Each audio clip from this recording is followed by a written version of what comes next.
চট্টগ্রামের আকাশ আজ ধোঁয়ায় ঢেকে গেছে।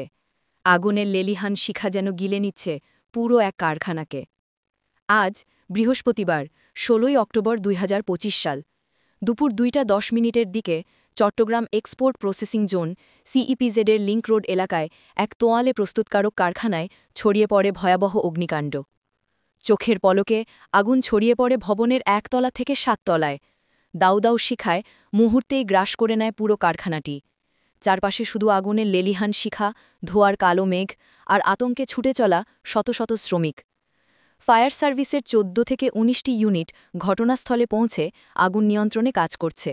তাদের সঙ্গে যোগ দিয়েছে সেনাবাহিনী ও নৌবাহিনীর বিশেষ দল। এ যেন যুদ্ধক্ষেত্রের মতো দৃশ্য। একপাশে আগুন, আরেক পাশে মানুষ বাঁচানোর মরিয়া চেষ্টা। ফায়ার সার্ভিস জানিয়েছে ভবনের ৬, ৭ ও ৮ তলায় আটকে পড়া ২৫ জন শ্রমিককে জীবিত উদ্ধার করা হয়েছে। এখনও পর্যন্ত কোনো মৃত্যুর খবর পাওয়া যায়নি। তবে আগুন পুরোপুরি নেভাতে সময় লাগছে, কারণ ভেতরে দাহ্য পদার্থে ভরপুর পুরো ভবন। কারখানাটিতে তৈরি হতো তোয়ালে ও মেডিকেল সামগ্রী। এখন সেই একই উপকরণ আগুনের খাবার হয়ে ছাই হয়ে যাচ্ছে। চারদিকে শুধু ধোঁয়া, গন্ধ আর কণ্ঠে আতঙ্ক। চট্টগ্রাম ফায়ার সার্ভিসের উপপরিচালক মোহাম্মদ জসিমউদ্দিন বলেন, আমরা দ্রুত উদ্ধার কাজ চালাচ্ছি। আগুন কিছুটা নিয়ন্ত্রণে এসেছে, তবে বিপদ এখনও কাটেনি।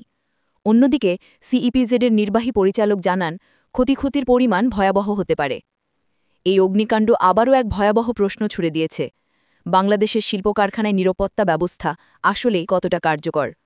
প্রতিবার আগুন লাগে, মানুষ মরে, ক্ষতি হয়, তারপর সবকিছু আবার আগের মতোই হয়ে যায়। যদি এখনই কঠোর নিরাপত্তা নীতিমালা প্রয়োগ না হয়, তাহলে আগুন শুধু ভবনই নয়, দগ্ধ করবে আমাদের কর্মজীবনের নিরাপত্তা বিশ্বাসকেও। চট্টগ্রামের সিইপিজেডের এই আগুন শুধু এক কারখানা নয়, এ যেন আমাদের অসচেতনতার আগুন, যার ধোঁয়ায় হারিয়ে যাচ্ছে মানুষের স্বপ্ন।